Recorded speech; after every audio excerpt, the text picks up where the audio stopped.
Thank you all for coming. So I'm going to begin by reading something from the book, a short reading. I was an alcoholic, and in short, my alcoholism led me to a place of surrender and serenity. But this story is not simply about a drunk who gets sober, finds peace of mind, and turns his life around. This book is about how adversity can lead to astonishing transformations, whether our suffering stems from alcoholism, betrayal, divorce, disillusionment, depression, the death of a loved one, or some other setback or hardship. I came to realize that nothing on the outside was going to relieve me of my inner turmoil and feelings of emptiness and alienation.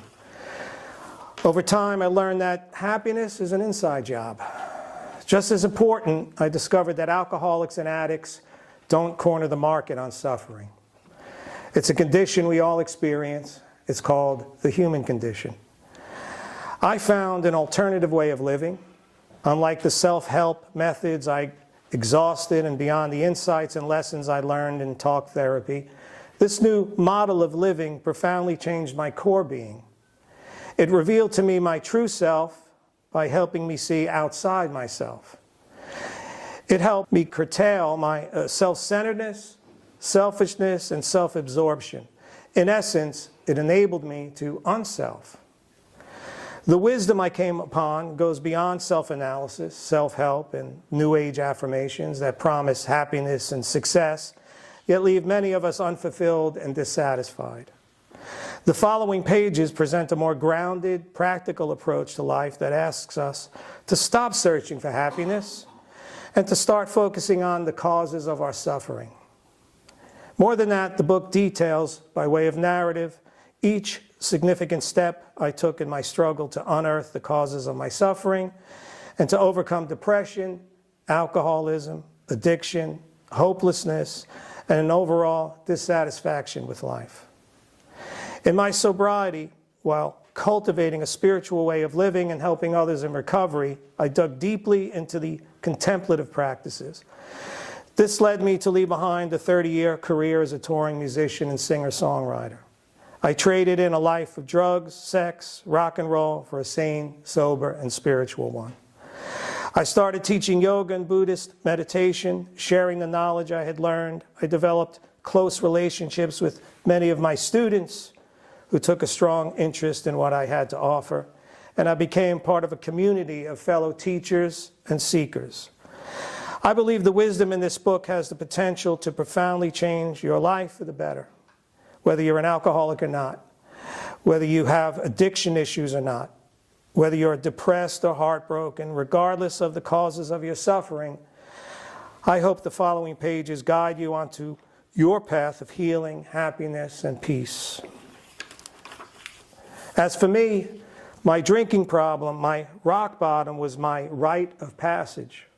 It was the universe's way of pushing me to seek help and look within. It was my wake-up call. Not unlike the cancer survivor who comes to know how precious life is, or the prison inmate on death row who finds Jesus, or the soldier who makes it home from the front line in one piece filled with gratitude. Alcoholism was my near-death experience, an occurrence that brought down the walls of denial, opened my eyes, let the light in, and guided me. It was my inner compass, my Star of Bethlehem, my pathway home. And on that path, I discovered, again, that happiness is an inside job. Rather than trying to change our external circumstances, we must change our internal outlook. When we accept that happiness cannot be acquired through possessions, accomplishments, relationships, or anything external, that it's an inside job, we will suffer less. The outside stuff will look and feel different once we take care of the inside stuff. And we'll experience what we all truly want, in short, happiness. Spiritual teacher and writer Anthony DeMello affirms that, quote, happiness is our natural state. To acquire happiness, you don't have to do anything, because happiness cannot be acquired. How can you acquire what you already have? Unquote. Indeed, happiness is within us, and our emotional and psychological suffering cover it up. When we suffer less, happiness surfaces. It emerges from within us. Thanks for listening.